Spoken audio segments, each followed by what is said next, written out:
இப்படி தான் டாட் பிடிக்கணும். டாட் பிடிச்சாச்சு. டாட் பிடிச்சாச்சு. டாட் பிடிச்சிட்டு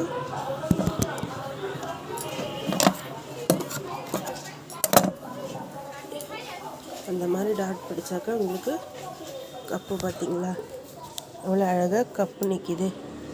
இந்த மாதிரி தான் கப்பு தைக்கணும். கப்பு வந்து இப்படி தான் ஜாயின் பண்ணணும். இப்படி தான் கப்பை ஜாயின் பண்ணணும். பாருங்கள், நான் கப்பை ஜாயின் பண்ணியிருக்கேன். பாருங்கள், அப்படியே ரவுண்டாக எடுத்துக்கிட்டு வரணும் கப்பு தைக்கிறதுக்கு. கப்பு தைச்சாச்சு. இப்போ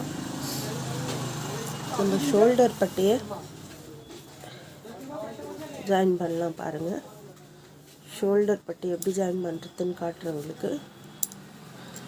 இதை பாருங்க, இதுதான் ஷோல்டர் பட்டி.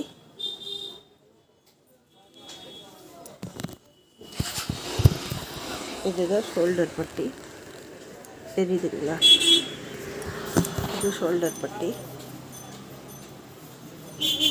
இது மேலேயும் நம்ம ப்ளவுஸ் பீஸை வந்து லைனிங்கை கீழவும் ப்ளவுஸ் பீஸை மேலேயும் வச்சு நீட்டாக தான் நான் தைப்பேன். அப்போ தான் ஸ்டிச்சு தெரியாமல் இருக்கும். பாருங்கள், தைக்கிறேன் பாருங்கள். என்கிட்ட 3 மிஷின் இருக்குது. இந்த மிஷினில் வேணாலும் தைச்சிடுவேன்.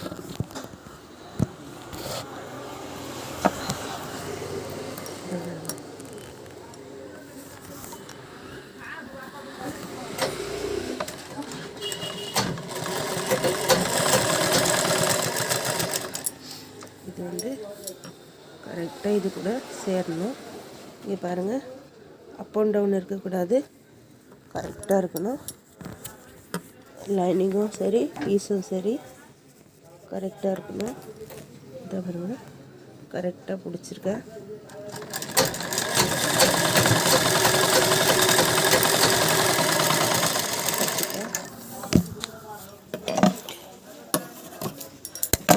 இப்போ அதை நல்லா அழகாக ஃப்ளாட் பண்ணிக்கோங்க. ஃப்ளாட் பண்ணிக்கிட்டு மிஷின் மேலே வச்சுட்டோம். இதை வருங்க. இப்போ ஸ்டிச் பண்ணிக்கலாம்.